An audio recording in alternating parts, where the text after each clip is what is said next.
Muito bem, amigos do canal, estamos aqui novamente, como de costume, chamando um grande profissional da área e hoje a gente vai bater um papo sobre logística. E hoje o Cláudio aqui, nosso novo amigo, vamos bater um papo, ele vai contar suas dores, suas vitórias na área de logística, né?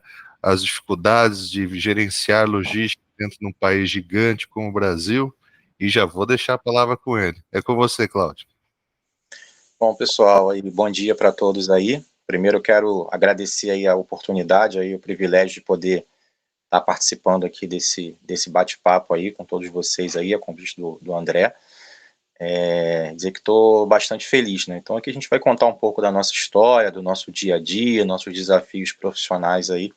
Eu espero poder agregar, tá, um pouco aí. Então eu vou começar um pouco falando sobre mim, sobre a minha formação, vou falar um pouco sobre as empresas por onde eu passei, os desafios que eu enfrentei aí, espero que seja aí agregador para todo mundo, tá joia?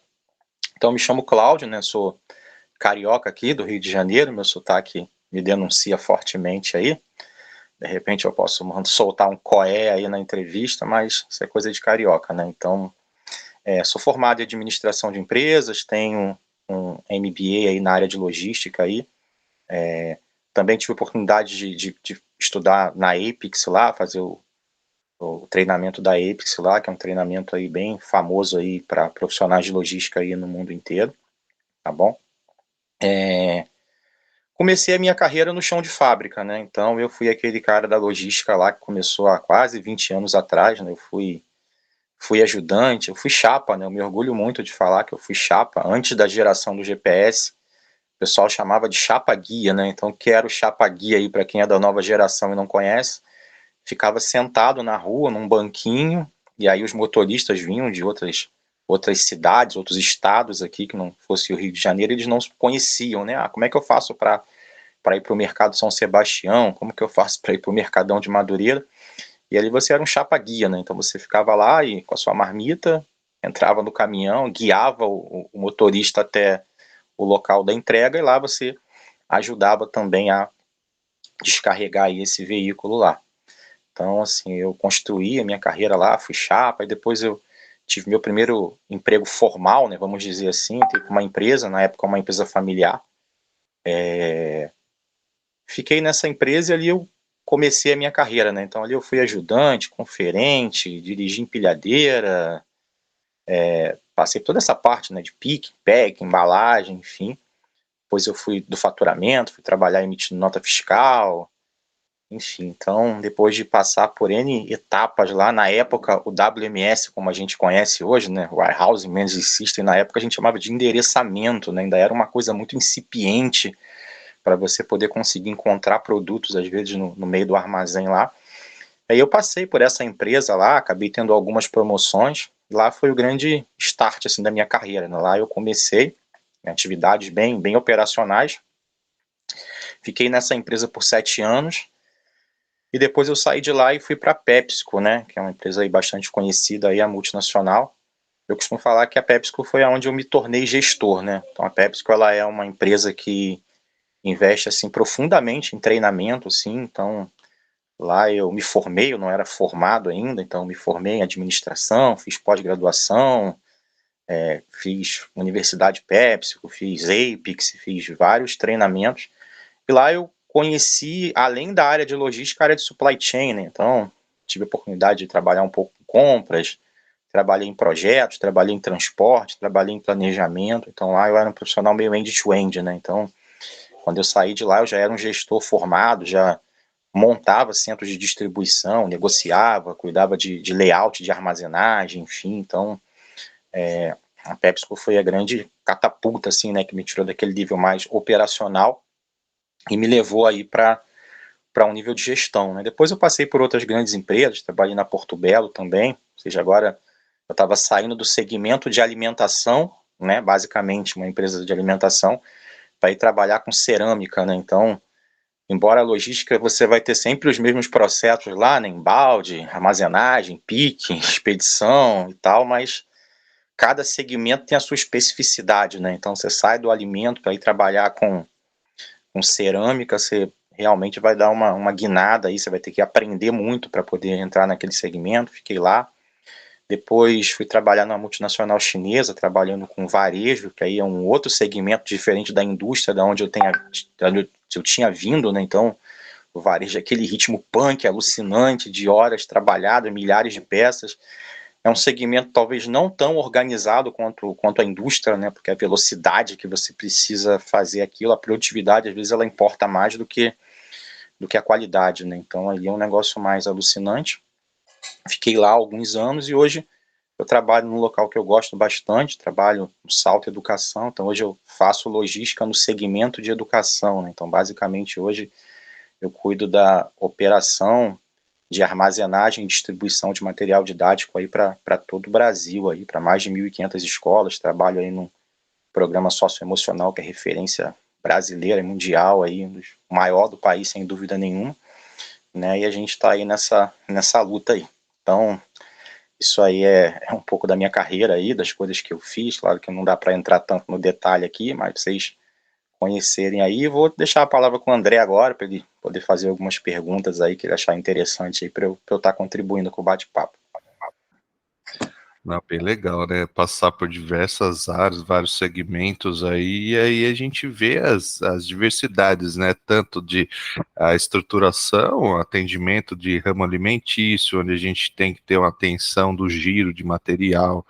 A gente trata muito, né, de tudo que é alimentício, do FIFO bem feito, né, de a perda, né, se não tiver o giro correto do sistema de armazenagem.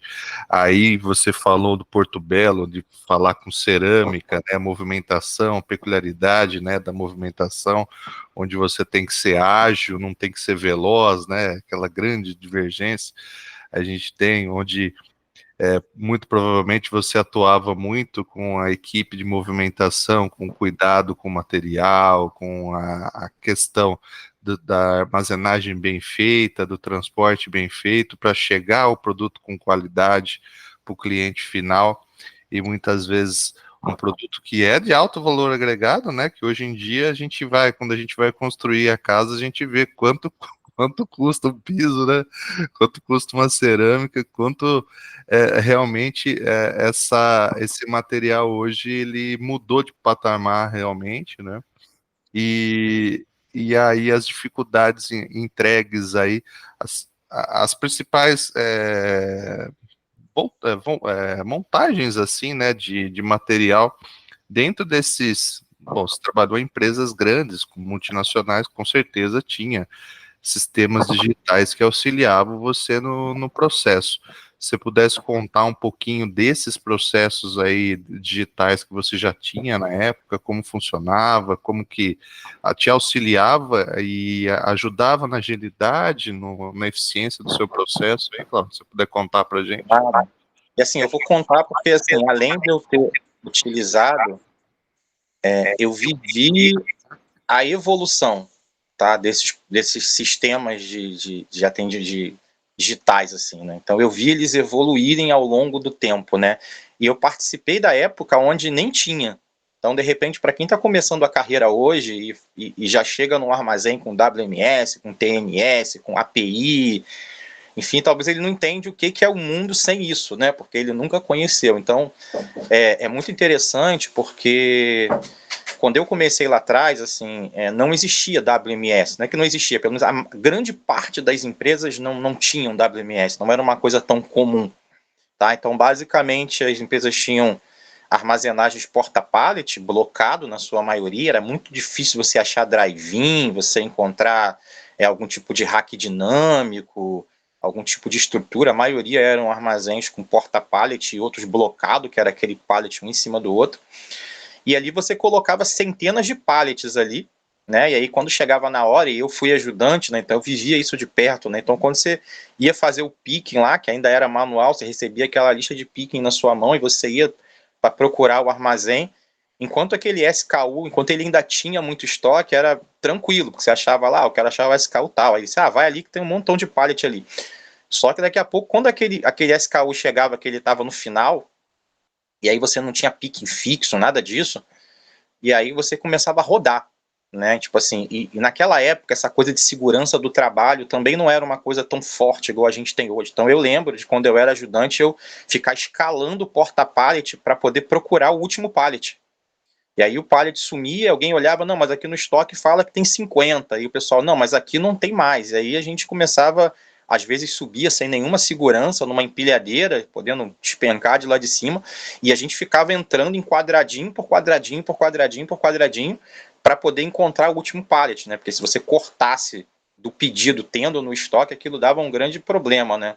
E era bem engraçado, porque se acabava de encontrar, daqui a pouco, opa, encontrei a mercadoria, e fazia aquela festa, né? E aí daqui a pouco agora tá faltando não sei o que. Aí ia você de novo numa empilhadeira, um cinto de segurança, ficar procurando. Imagina, você tem, sei lá, 2.000 posições pallet, você tem o último pallet, você tem que ficar rodando 2.000 posições até você encontrar. Então era uma perda de produtividade, assim, muitos materiais eram cortados porque não dava tempo de encontrar, então era muito problema de estoque. Então eu vivi essa época, né? Então quando o WMS ele entra nos armazéns, quando ele entrou na minha vida, na minha experiência profissional, e aí para quem talvez não está tão acostumado, ele é um gerenciador de armazém, né? Então quando você recebe o material, ele manda você guardar, o teu armazém é como se fosse um bairro, as estantes é como se fossem casas ou prédios com seus andares, e quando você recebe agora o picking list na mão, diferente de quando eu recebia lá atrás, ele tem um endereço, né? Então você vai lá naquele endereço, né, e os armazéns que são bem gerenciados, você consegue encontrar aquele material. Então você não tem que ficar rodando 2, 3, 4, e quanto maior fosse o armazém, mais difícil era. 5.000 posições para poder encontrar um pallet de produto que sumiu dentro do armazém. Então, na verdade, quando as empresas começam a adotar o WMS, isso vai fazer uma revolução. Então, você vai ganhar em controle de estoque, você vai ganhar em produtividade, homem-hora. Na verdade, os armazéns eles serão assim fortemente transformados, né, pelo WMS, né? Então eu vivi, né, o WMS, a implantação dele na minha primeira empresa ainda lá na década de 2000 e tal. E depois, ao longo disso, o mercado em si ele vai evoluindo e os softwares vão evoluindo cada vez mais. Depois você vai ter a revolução do código de barra, da bipagem. Eu lembro até que era muito interessante, porque na época a gente tinha o coletor, né? A gente pegava um coletor que pesava quase 3 quilos, pendurava com cinto aqui no ombro, né? E hoje, quando você entra nos armazéns, os coletores são celulares, assim, né? Então, nas empresas por onde eu passei, a utilização da tecnologia, principalmente, né, em armazém, eu sou um profissional de warehouse, assim, sou bem especializado nisso, ele vai realmente fazer uma transformação muito grande. É muito difícil você imaginar uma gestão com qualidade, sei lá, de um armazém com 10.000 posições pallet sem um WMS, assim, chega uma hora que é muito insalubre você conseguir operar um armazém muito grande sem tecnologia, assim, né? Então, principalmente falando de armazenagem, eu acho que o WMS ele vai fazer uma revolução assim muito grande no mercado de armazenagem como um todo. E realmente, quando a gente trata assim da pontos, né, centro de distribuição já definidos, onde o foco principal é a logística, tudo, então carece, né, o investimento. Aí não tem como não ter, né, o WMS, né, porque a função fim da atividade ali é logística, ela precisa ser efetiva, eficiente, e aí não cabe, né, Claudio, ficar procurando material, tudo, né. Mas aí a gente tem a outra realidade também, né? A gente tem os grandes armazéns dentro de fábricas, né? Que aí é um pouquinho do que a minha experiência particular aí para contribuir contigo na fala. Eu vivi durante 20 anos de carreira profissional aí, onde o foco principal ou era produzir a bateria, ou era produzir peça para ônibus, ou é produzir peça para avião. E aí o foco principal era o quê? Era o produto, né? Então sempre era renegado a segundo plano aí o sistema de armazenamento. E aí a gente teve grandes impactos assim de perdas de volumes grandes de material por obsolescência, de perder, por exemplo, bateria é um item que ele, se ele não fizer o giro adequado de estoque, você perde ela 6 meses ela vence, ela degrada o produto, a gente acaba perdendo. Então tudo isso E a dificuldade de negociar com a diretoria, né, mesmo mostrando payback, falar assim, ó, viu, ó, tem que ter, porque a gente controlar aí uma quantidade de 200, 300 mil itens aí, com vários SKU, como você bem colocou, né, quando tem o SKU que tem um montão no estoque, produto de giro, poxa, não, tá, tem ali, ó, vai ali naquela rua ali que tem de fora a fora, né, não tem como errar. Só que às vezes você tem os itens lá que a gente conhecia como uma mosca branca, né? Que era até engraçado. Aí você procura, e procura, e procura. Aí a galera chegava e falava assim: Não, André, tem item aí que só você consegue encontrar, não é possível. Por quê? A gente sabia pelo perfil, né, do produto, onde que ficava armazenado, o tamanho dele, a localização e o giro de estoque. E por a gente estar gerenciando o armazém, né? Você é um cara de armazém também, você sabe, a gente sempre tá andando no armazém, né? Sempre tá olhando, tá ali dando um detalhe, tá. Você não tá só procurando os itens, né? Você tá vendo a organização, o 5S do setor, a estrutura, né, dos porta-pallets, se já tem algum que tá com algum tipo de avaria, se algum operador deu uma atravessada ali errada, né? Deu uma batidinha, né? Famosa batidinha no pé do porta-pallet. Então, nesse processo onde você está fazendo essa gestão, você acaba, normalmente, você acaba memorizando o item ali, você acaba vendo aquele item, né? E aí era engraçado que daí a galera procurava, falava assim, ó, essa bateria aí, ó, ela tá na J22. Falei, não é possível que você sabe que tá lá. Eu falei, ela tá lá na J22, pode ir lá. E é engraçado mesmo nessa sistemática, né, Cláudio? Sim, aí a gente passava também por isso.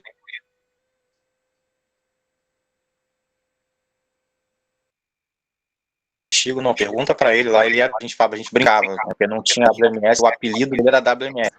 Fala, chama o WMS lá, ele vinha o funcionário e pergunta pra ele que ele sabe onde fica tudo. Mas na gestão profissional é realmente complicado, né? Porque você tem milhares de SKUs, tem milhares de itens, a complexidade vai aumentando, então assim, as empresas elas tiveram que se profissionalizar, né? Então, depois desse momento, né, e depois um outro grande impacto, né? Porque assim como você tinha as dificuldades, né, e as complexidades de gerenciar aí uma área de armazém, a gente também tinha, né, a complexidade de gerenciar áreas de transporte, né, então assim, ao longo da minha vida, geralmente empresas menores, elas tinham essa área de logística e armazém e transporte juntas, então você tinha um gerente só para as duas áreas, e empresas muito grandes você tinha que ter um gerente só de armazém e um gerente só de transporte, né, então assim, querendo ou não, a gente sendo de logística, em algum momento o transporte vai aparecer na sua vida, e aí, em algum momento da minha carreira, eu também passei a ser especialista em transporte, enfim. E aí, uma outra grande revolução, porque assim como tinham as dores do armazém, também tinham as dores do transporte, né? Então, a gente fala muito do WMS, mas depois surgiu, né, o TMS, né, o Transportation Management System. Qual eram lá as dores do transporte, né? Então, assim, quando você pensa em transporte, aí às vezes você vai fazer cotação, aí você tem milhares de cotação, aí às vezes você tem que ficar com um funcionário lá mandando e-mail para um monte de transportadora, é um negócio extremamente ineficiente, e aí você tem que buscar o melhor custo para fazer uma melhor rota, então isso dava muito trabalho, se perdia muito tempo para poder fazer isso, né? Uma outra dor também das áreas de transporte é o pagamento de fatura, né? Então você contrata lá, você emite, sei lá, 10 mil notas por mês e depois que você emitiu essas notas, você recebe lá 8 mil documentos para poder fazer pagamento, aí você tinha que ter um funcionário, eu cheguei a trabalhar conferindo, eu abria lá uma calculadora e ficava conferindo item a item lá, então era um negócio desumano, então assim, era muito difícil você conferir 8 mil faturas em um mês para pagar, isso virava um gargalo, então algumas empresas conferiam, outras conferiam por amostragem, confere algumas aí, se estiver batendo, e nisso acabava passando muito erro, as empresas perdiam dinheiro, porque os fornecedores faturavam errado, né, e uma outra dor das áreas de transporte também era a famosa tracking, né, então que era o acompanhamento de pedido, então assim, enquanto você é gerente do armazém, você está preocupado em botar do armazém dentro do caminhão. Quando você também é responsável pelo transporte, não adianta você botar no caminhão e deixar, porque essa mercadoria extravia, ela some, ela é roubada, desculpa, e ela às vezes nunca acaba chegando no cliente, ou chega no cliente 10 dias depois, 20 dias depois, e começam as reclamações nos saques, porque a logística é ruim, porque a entrega não chega. Então, assim, uma das coisas que uma boa área de logística precisa fazer é a tracking, ela precisa fazer o monitoramento, o acompanhamento desses pedidos, ela precisa garantir que ela sabe aonde está cada pedido que ela colocou na rua, qual é a data de entrega, se tiver uma ocorrência, ela tem que correr para tratar aquela ocorrência, para evitar que aquilo vire um problema. Então, assim, fazer tracking lá no Excel e ficar mandando e-mail para a transportadora todo dia para poder você saber onde que você botou 3.000 entregas na rua também era um negócio extremamente complicado, né? Então o TMS ele vem para resolver essas dores, né? Para poder fazer uma tracking aonde o sistema ele está integrado, né? Com os sistemas das transportadoras. Então o cara vai lá e faz a entrega lá, quando ele coloca no sistema dele, automaticamente você já recebe que aquela material foi entregue, aquele pedido foi entregue, se teve uma ocorrência você recebe. Então todo dia de manhã você puxa um relatório e ao invés de você ter que ficar entrando no site lá e consultando entrega por entrega, 1.000 entregas para saber se aquilo aconteceu, você puxa um relatório e você sabe, isso aqui já foi entregue, isso aqui não foi, isso aqui teve algum problema, eu tenho que tratar. Você conseguir agora ter uma conferência daqueles milhares de fatura automática, então você puxava um relatório lá, o sistema conferia aquilo que estava com inconsistência, você devolvia e falava, olha, isso aqui está errado, você faturou errado, porque a tabela estava cadastrada ali dentro, né, os biddings lá, quando você ia fazer a cotação, você colocava no sistema e ele trazia de volta para você, dizendo qual era a melhor transportadora, quem você deveria contratar para qual área. Então, assim, o TMS, ele também, eu vivia, eu implantei WMS, eu trabalhei com SAP na minha vida, eu fui key user de SAP, assim, no momento da minha carreira, então, assim, eu implantei sistemas de WMS ao longo da minha carreira, então isso me fez ser um especialista nisso, eu não era só um usuário, né, então eu conseguia implantar, né? Até hoje eu consigo fazer implantações de WMS e eu também implantei sistemas de TMS, né? Então você conhecer toda a estrutura, qual é a lógica, o que que você precisa para ter implantações bem sucedidas, o que que acontece se você tiver implantações ruins, sem qualidade, enfim. Então assim, eu acho que também, né, assim, embora o WMS seja uma grande estrela aí, eu acho que o TMS também ele teve o seu valor e ele impactou também fortemente a forma como as empresas fazem logística aí, e também a minha própria vida e carreira profissional aí. Realmente a eficiência dos aplicativos aí, ela também requer uma boa instalação, uma boa parametrização, né, Cláudio? Muitas vezes, o- depois de muita luta, muita batalha, a gente vai lá e consegue o investimento, consegue, não, vamos resolver, vamos implantar ou o WMS ou o TMS, né? Depende do foco principal aí da atividade da empresa. Aí conseguimos implantar, mas daí parametriza errado, não tem a estruturação, não tem a expertise, às vezes, de alguém que já tem o conhecimento, né? Muitas vezes lê nos livros, não, é assim, eu li em tal site, não, não. Pega, chama o cara, né? É sempre assim, eu tinha um antigo diretor que falava assim, quem que é o cara do negócio? Né? Quem que é o cara? Chama o cara vem aqui, desenha.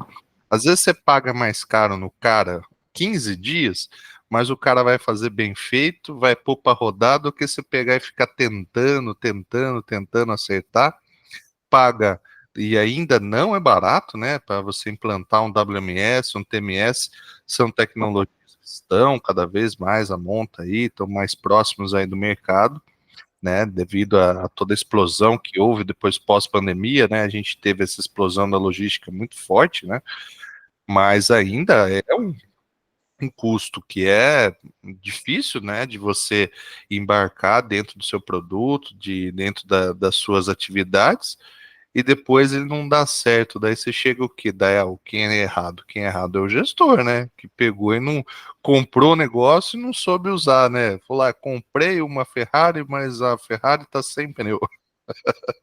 Assim, eu por ter vivenciado os dois lados da moeda, né, então assim, eu era o gestor do armazém, né, em algum momento, mas eu também sou o cara que eu implanto sistemas, assim, eu consigo implantar. Então eu consigo hoje, na minha cabeça, eu tenho muito claro, né, quais são os grandes problemas aí. Eu vou tentar citar aqui alguns grandes problemas de implementação de WMS e vou citar depois alguns grandes problemas que podem levar ao fracasso de implantações mal sucedidas de TMS, assim, pontos que as pessoas devem observar, né? Então você fala, cara, vão implantar ou estão implantando um WMS na minha empresa, ou estão pensando em colocar.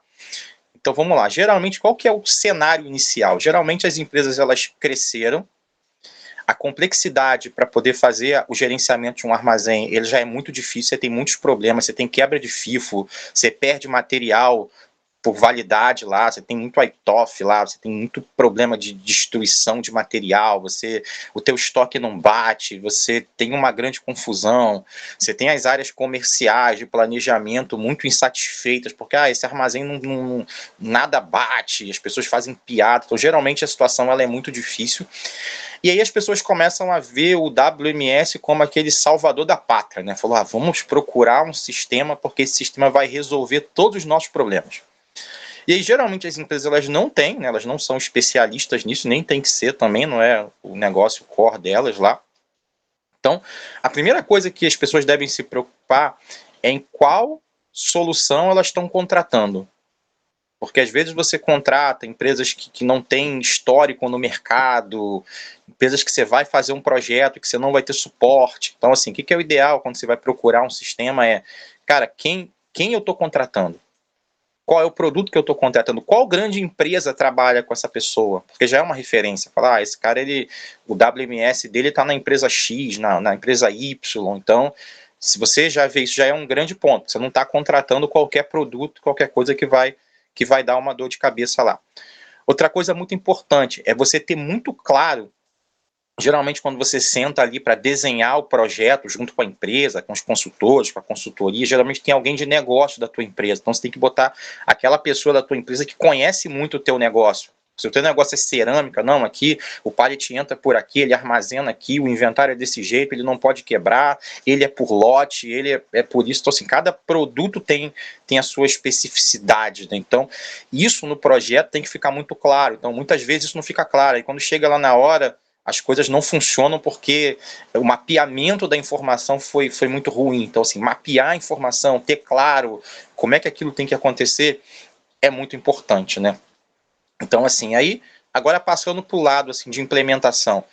Geralmente as empresas, elas implementam o sistema usando a própria mão de obra que ela tem, né? Então, às vezes ela vai pegar aquele cara que já está lá, né, com muito trabalho, que já tem que cuidar de estoque, tocar o dia a dia da empresa e coloca essa pessoa também para participar da implementação.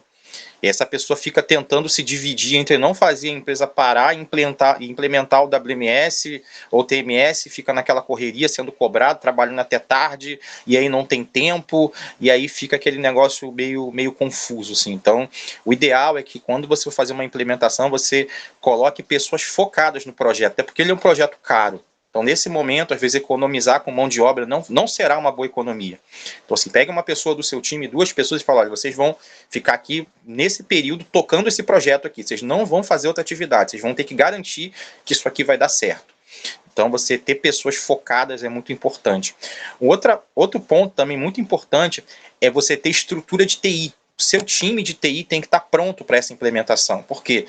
Porque você vai demandar várias coisas muito técnicas. Você tem que ter um bom servidor, você tem que ter túnel, você tem que ter VPN, você tem que ter antena.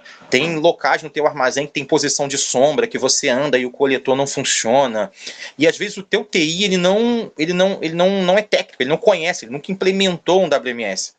Então, talvez você vai ter que ir no mercado buscar empresas de TI que já trabalharam com WMS, que trabalharam com implementação, para garantir que você tem o hardware necessário para ficar operando sem aquilo ficar dando problema. O servidor travou, não dá, é muito dado, não, o coletor caiu, não, a antena não funciona, não, o tráfego...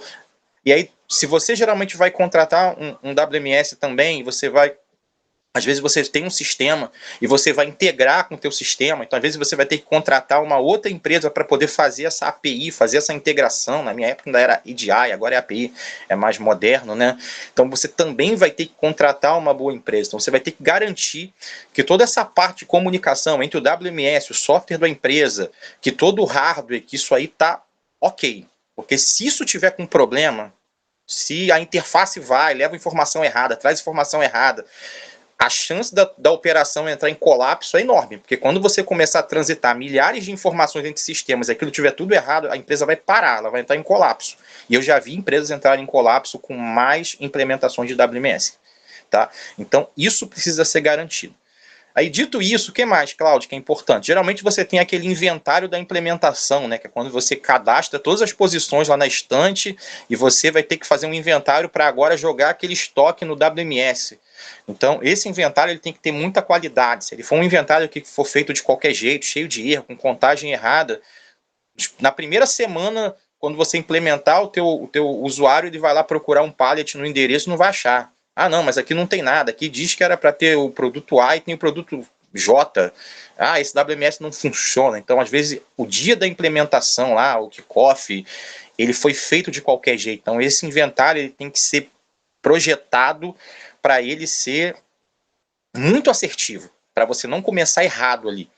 E aí outra coisa, assim, não adianta às vezes você pegar uma empresa que ela não tem cultura de processo e tentar botar um WMS. Por quê? Porque o WMS ele é algo muito processual. Então ele é algo que foi desenhado para você poder seguir o processo. Não, eu tenho o inbound, eu tenho que receber, eu tenho que conferir no coletor, depois eu tenho que tirar o mapa para o empilhador, ele tem que armazenar, depois eu tenho que confirmar, aí depois eu tenho que fazer isso, fazer aquilo, fazer aquilo. Só que as empresas, muitas vezes, nessa coisa de vender, ela já está acostumada com uma certa bagunça, porque a bagunça dá velocidade, né? Não dá para falar que não dá, ela dá velocidade. Então, não, aí a mercadoria chega e você nem armazenou, não, vamos vender aqui porque o caminhão está chegando, e aí você pega o negócio, não, armazena virtual, aí você bota virtual, daqui a pouco perde o controle, daqui a pouco acabou. Então, assim, não dá para você tentar assim, colocar isso numa empresa. Você vai ter que mudar a cultura e isso às vezes vai ter que vir lá de cima. Falar, galera, ó, se a gente quer organização, se a gente quer inventário bem controlado, se a gente quer FIFO bem controlado, se a gente quer uma operação bem assertiva, a gente agora vai ter que seguir processo. E o processo ele não vai poder ser quebrado. Talvez a gente perca um pouco da velocidade, mas a gente vai ganhar muita qualidade. Né? Então, isso tem que ter o apoio aí de um sponsor, de alguém que realmente fala, cara, é esse caminho que a nossa empresa quer. Porque em algum momento a gente quer um sistema para gerenciar, mas a gente não quer seguir os processos e etapas. Então, não adianta eu querer pegar um WMS numa empresa que o armazém é todo sujo, que é tudo bagunçado, tudo espalhado, tudo zoado, e achar que você vai botar um WMS ali, porque a chance disso dar errado é muito grande. Então, você precisa ter um armazém limpo, precisa ter um armazém organizado, você precisa ter pessoas treinadas, você precisa ter processo. Então, isso é tudo algo que a tua empresa vai vivendo uma transformação. Algumas empresas vão alcançar essa maturidade, vão conseguir fazer essa transição muito bem, e outras não vão fazer. E aí depois ela vai ter um WMS que ao invés de consertar o problema da empresa dela, vai piorar mais ainda. Vai falar, botei o WMS, o estoque não bate, o cara vai procurar o pallet, nunca está no lugar, e pelo contrário, agora é mais demorado, antigamente era mais rápido, enfim. Então eu acho que várias coisas que eu falei que são coisas muito práticas, de quem viveu isso muito de perto, isso precisa ser muito bem observado, né? Quando você vai considerar um projeto. Porque se você não considerar, simplesmente colocar dinheiro e botar um sistema de qualquer jeito lá, isso vai dar perda financeira, não vai dar resultado e vai criar aí um montão de problema, né? Eu não sei se a gente tem tempo para falar do TMS, mas se eu fosse falar um pouco de WMS, eu acho que essas dicas que eu dei aí, elas são importantes para ter sucesso aí em implementação de sistema. Não, bem bacana. Acho que o jeito de você contar a história aí, gente de bater, assim, é bem didático, né? Então fica bem interessante. E eu tô no teu tempo, Claudio. Se você quiser contar de TMS, o vídeo fica completo daí. Fica Tá, bom? vamos lá então. Então, se a gente quiser, por exemplo, e quais são, Cláudio, os desafios do TMS, né? Eu citei alguns desafios de implementação de WMS, assim. Eu tô falando daquele mundo muito prático mesmo, que não é o mundo do PowerPoint, que não é o mundo das apresentações, que é o mundo da operação, que as empresas vivem e que elas sentem as dores ali. Então, assim, os grandes desafios que eu percebo, geralmente a implementação de um TMS, eu acho ela mais suave do que o WMS. Eu acho que o WMS, a complexidade, ela é infinitamente maior do que você implementar um TMS. Mas quando você implementa o TMS, então você também vai ter que garantir uma infraestrutura de TI, tá? Então você vai ter que garantir que você tem, né, a tecnologia, os equipamentos que você precisa, licença para aquilo poder funcionar. Você vai precisar também ter EDIs, né? Você vai precisar também ter APIs lá que trafeguem, que levem informações entre os dois sistemas lá e que isso funcione, que isso seja testado antes, né? Seja testado em homologação para depois isso ir para produção. Então, eu preciso ter servidor, eu preciso ter VPNs, eu preciso garantir primeiro que eu tenho hardware, né? Assim como o TMS, eu tenho que ter o hardware suficiente para poder rodar aquilo ali, porque senão aquilo já vai começar a ter um montão de problema. O maior gargalo que eu percebo nas implementações do TMS é porque às vezes você tem que colocar para dentro do TMS, assim como no WMS você tem que colocar lá as posições, pallet, né, os endereços, qual produto que está em qual estante para você startar a operação. No TMS você precisa colocar as tabelas de transportadora para dentro. Só que quando você pega uma transportadora Brasil, que você tem um tipo de tabela, não, aqui eu vou pagar frete peso, aqui é frete cubado, aqui é taxa de dificuldade de entrega, aqui é imposto disso, imposto daquilo. Então, assim, a complexidade das tabelas de frete, elas são muito grandes, tá? E aí, quando você pega lá 4, 5, 10 transportadoras com praças no Brasil inteiro e que em cada praça essas tabelas são diferentes, quando você vai colocar isso para dentro do TMS, isso dá um trabalho muito grande, é um trabalho absurdo colocar isso para dentro. Hoje já tem algumas soluções que você consegue fazer com CSV lá no Excel e colocar, mas mesmo assim, preencher esse negócio, alimentar isso. Ah, não, a gente pede para a transportadora, e a transportadora manda com problema. Então, assim, o que eu percebi ao longo da minha vida é que geralmente essas tabelas eram preenchidas com problema no começo, porque são milhares de informação, a complexidade é enorme. Então, se isso subir com problema, você já sabe que o teu frete vai estar todo zoado, tua conferência de fatura vai estar toda errada. Então, talvez tenha que se ter uma atenção em um projeto e falar, galera, como que a gente vai colocar essas tabelas para dentro? E como geralmente os projetos às vezes são mal conduzidos lá pelos PMO, você tem pouco tempo, não, você só tem 10 dias para fazer isso, daqui a pouco o pessoal bota de qualquer jeito, o famoso não bota agora, depois conserta, depois a gente arruma, e aí você joga aquilo para dentro e aquilo vai implodir a tua operação. Então, a primeira coisa que precisa garantir é que essas tabelas de frete, com todas as especificidades de frete da tabela, elas vão ter que subir da forma correta, né? Às vezes cada transportadora tem uma forma diferente de cobrar, né? Uma é por percentual, outra é frete peso, outra é frete caixa, outra. Então você vai ter que colocar esse racional dentro do sistema e não é fácil para você ter uma implementação bem sucedida. Se você falhar aí, acabou. Você vai estar ferrado e vai ter muita dificuldade para conseguir consertar. Tá? Então, esse é o primeiro ponto para ficar muito esperto. O segundo ponto é porque, nesse caso, a gente depende agora de uma integração com o EDI do terceiro, ou seja, eu preciso agora integrar o meu TMS com as transportadoras parceiras. Ou seja, o meu arquivo ele vai ter que transitar para a transportadora e vice-versa. Então, assim, eu vou ter que ir lá, sentar na mesa, negociar com o meu parceiro e falar, olha, agora eu tenho um TMS. Geralmente a galera hoje no mercado trabalha com TMS, então a maioria das transportadoras tem, a gente tem um modelo de tabela, né, padrão lá, que a gente chama de tabela Proceda, e tem outras, mas essa é a mais famosa, onde você tem lá, né, o número das ocorrências, o pedido foi entregue, ele está em transferência, e conforme cada status vai mudando na entrega, a transportadora manda para o seu TMS e ele vai atualizando, né? Então ele fala, olha, cara, o CTE da tua entrega, o teu material foi coletado no teu armazém. Agora o CTE foi emitido. Agora ele foi transferido para Jundiaí. Agora ele saiu de Jundiaí e foi transferido para o Nordeste. Não, agora ele saiu para entrega. O material foi entregue. Não, o material foi recusado. Então, ela vai mandando códigos para o teu sistema, que aí ele vai alimentando a tua base, que é da onde você vai conseguir fazer a tua track, o teu monitoramento, tá? Sendo que muitas vezes, assim, é muito desgastante, porque tem coisa que tá, por exemplo, o WMS, a maioria tá na tua mão, mas o TMS você precisa de um terceiro. Então, se o sistema do terceiro não funcionar, se a tecnologia do terceiro não funcionar, se o trabalho, o serviço que o terceiro entrega for ruim, não, lá, assim, eu trabalhei em empresa que a transportadora ela fazia entrega segunda-feira, mas ela só mandava o arquivo quarta-feira. Então você ficava com 2 dias de gap aí. O negócio já foi entregue na segunda, mas para mim está aparecendo em rota. E aí ela só dava baixa 2 dias depois. Então o cliente ligava e foi entregue ou não foi entregue? Aí você puxava no TMS, tá em rota. Aí você ligava para a transportadora, não, já foi entregue. Eu falei, mas se foi entregue, por que não atualizou aqui? Não atualizou porque... Não atualizou porque a gente leva 3 dias para poder atualizar o arquivo. Então, esse tipo de relação, né, que é relação comercial, isso também tem que ser muito bem ajustado, muito bem combinado, para que isso não vire aí um grande problema. Então, assim, eu acho que o TMS, se eu pudesse citar, você vai... Acho que 3 coisas importantes aqui para o sucesso. Ter o hardware adequado, com APIs também lá, a parte de software também rodando muito bem, servidor, etc.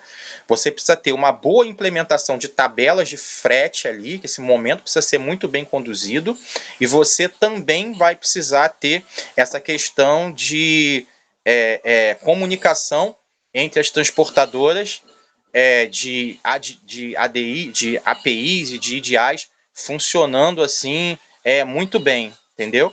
Então isso é bastante importante aí, tá bom? Muito bacana.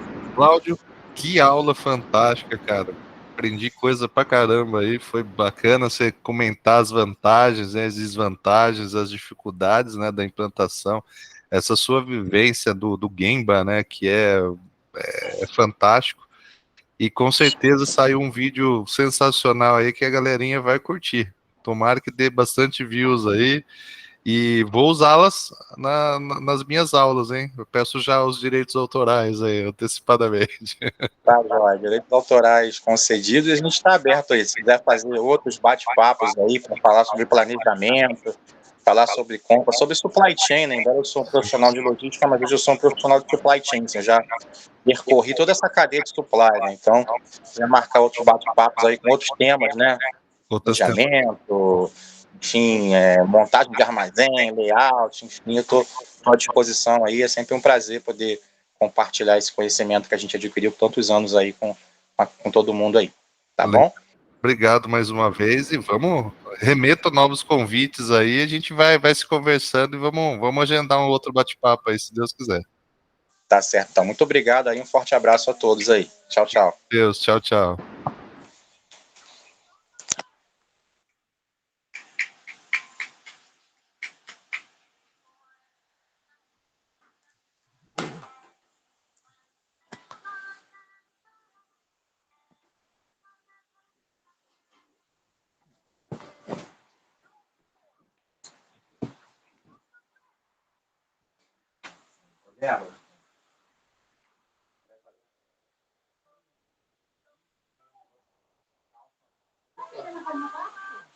Fazer nada, tinha que ficar com ela sentada ali na música, na reunião. Olha, filho, eu não pude Não tinha como levantar, não tinha como. Mas atrapalhou? Mas eu juro pra você que eu não sabia da minha, ela tá no quarto. Eu tô cheia de coisa limpando, mas atrapalhou muito. Não sei, eu vi o vídeo lá. Gravar, tá, pode sair no fundo a música dela. Mas eu nem vi, porque Sim, você. não, eu sei que você não Pô, viu. nunca aconteceu isso. Eu tô com a pia cheia de coisa, botando feijão, fazendo macarrão, fazendo tudo. Aí pra mim ela tá lá. Eu não tinha nem como levantar pra poder. Mas a cara deve mudou, né? Gritar, Mas você não fez assim. Como? Não tinha como sair da frente da câmera, não tinha, você não ia ver. Mas demorou quanto tempo? Logo assim, acho que o cara deve ter percebido que ele desligou a câmera. Logo, tá bom, ele acabou a conversa no meio Mas da era câmera. aqui, não sei. Não, entendeu? Mas não foi nem lugar. Eu sei, não foi, mas tudo bem, agora já foi. Pra mim ela tá lá na sala. E eu tô na pia descosta, aí eu tô tranquila. Não vem nem. Eu tô vigiando ela. Agora que eu parei na pia.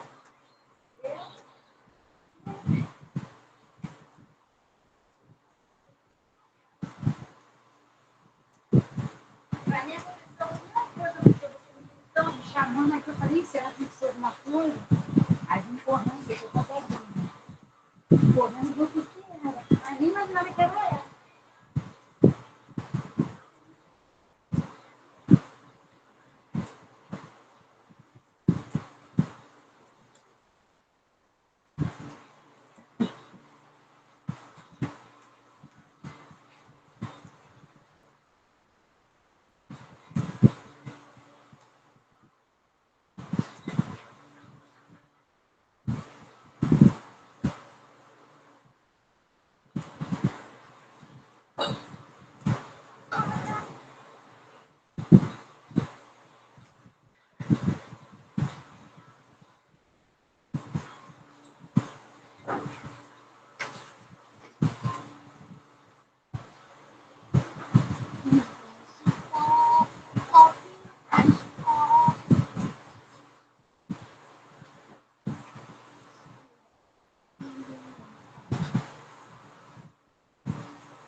Milena hoje. Só que a gente mandou uma mensagem. Oi, Cláudio, tudo bem? Bom dia. A tia Carla falou comigo que você ia tentar trazer a Milena hoje. Só que a gente mandou uma mensagem na transmissão, aí eu só queria confirmar, porque a gente só vai funcionar até meio-dia. Aí a gente pode combinar dela repor esse dia na semana que vem, por conta da chuva. A gente só vai funcionar até meio-dia, tá? Eu fiquei preocupada de repente você trazer ela.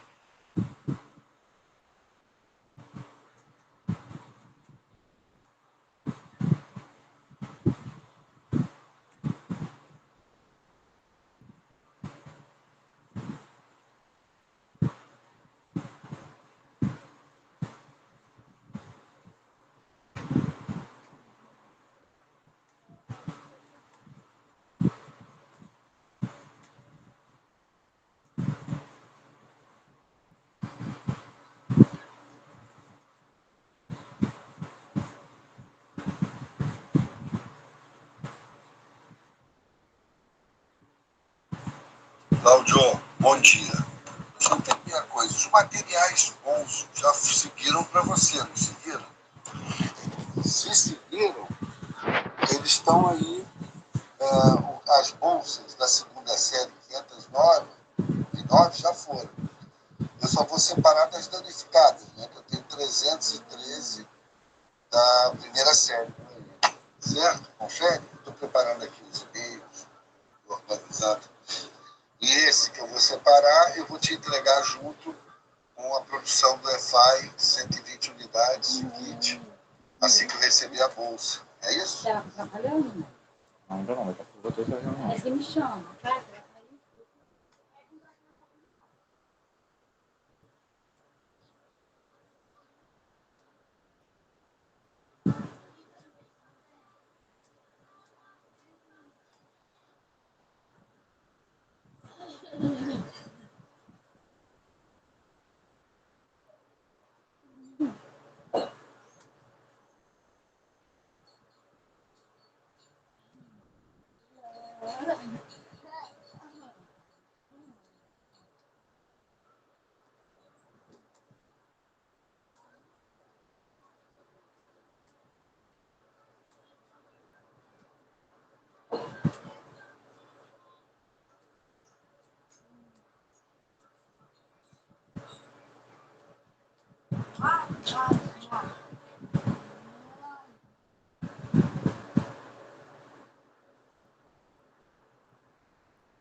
Vem com a mamãe, vem, vamos lá pra sala.